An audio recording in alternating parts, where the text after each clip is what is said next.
Mr. Giddings, Patrick Henry High School has a unique program going on here. Would you like to explain the theory behind 20-minute class sessions? Well, Nikki, actually, the 20-minute class session time is a misnomer because it's in multiples of 20 minutes. For example, we have classes meeting as much as 3 modules, which would add up pretty close to 70 minutes, actually, time.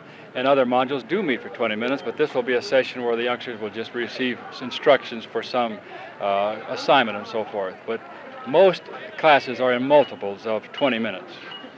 And this is the purpose behind our school is to develop a sense of responsibility in the students, because we feel, and we have heard from the students who have come back from college, and we've heard from employers who hire these youngsters out of high school, that they aren't ready to take the responsibility, the initiative to get to the job. And we're trying to train them and teach them and help them learn to do this. What do you do that instigates responsibility? Well, for example, right now you can notice we have about 200 students who are really not assigned a class for this module. This is module 6 now, and they are not in class. And of course, today being the first day and on a modified schedule, they don't really have any responsibility. But from now on, these students will be scheduled into the library, into reading lab, into math resource room, English resource room, and so forth. And they will have the responsibility for checking into these rooms. They have been assigned these rooms by what we call their guidance module teacher, which is their 9th module. And they must report in, and there's someone in those various areas to check them. Even those students in the quad are checked by young college students who are working as teacher assistants.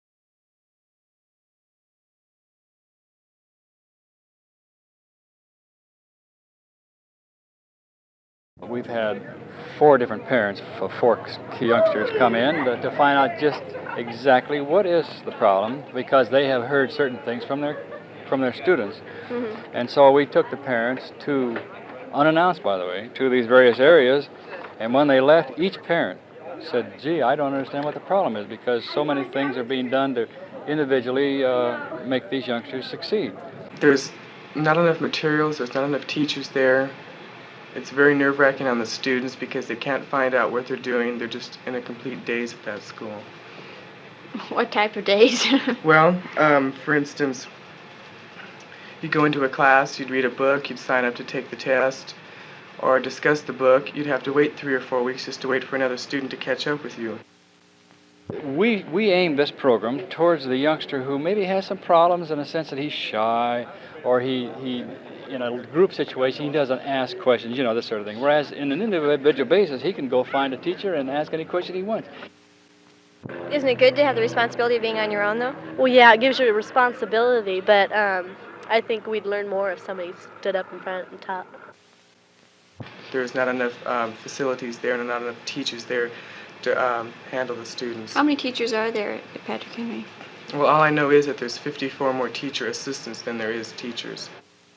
One of the criticisms we've had is that the teachers aren't available, and every parent that we have taken and shown has seen actually teachers sitting in the rooms in groups of 1 or 2 or 3 with kids.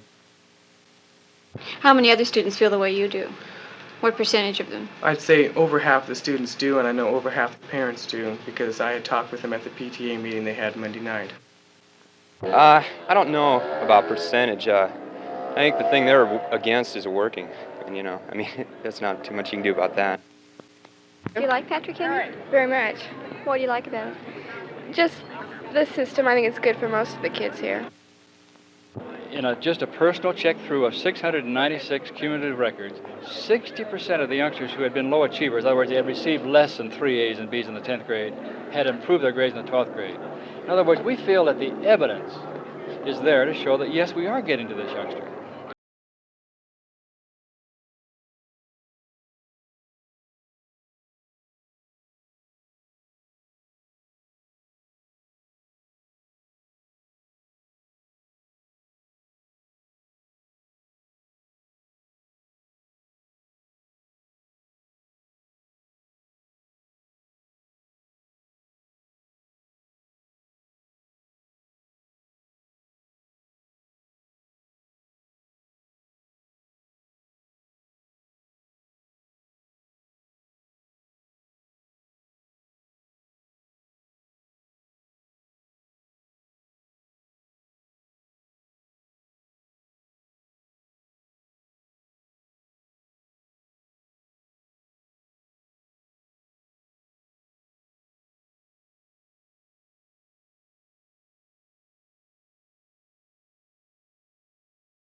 Mr. Cespedes, during your year with the U.S. Office of Education, has there been a change in emphasis on vocational education?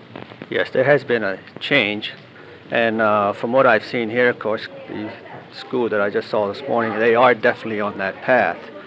And the change that we're talking about now is the emphasis on making their programs job-related or occupation-related. It seems to be a move toward unisex in that many of the courses that were generally thought of being strictly female are now being taken by boys as well. That's correct. Men are invading that field too. One of the courses in particular aimed at consumer understanding of buying and where men are being prepared to keep bachelor apartments, so to speak, but girls likewise taking the same courses seemingly equal here at Patrick Henry. Did you get any feeling from the youngsters that this is a shift in their desires for education?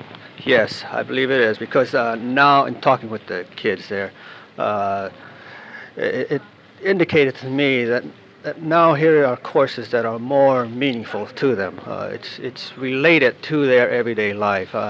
In going to the various classes, I noticed that the specific unit that they were attacking or pursuing actually dealt with their immediate needs.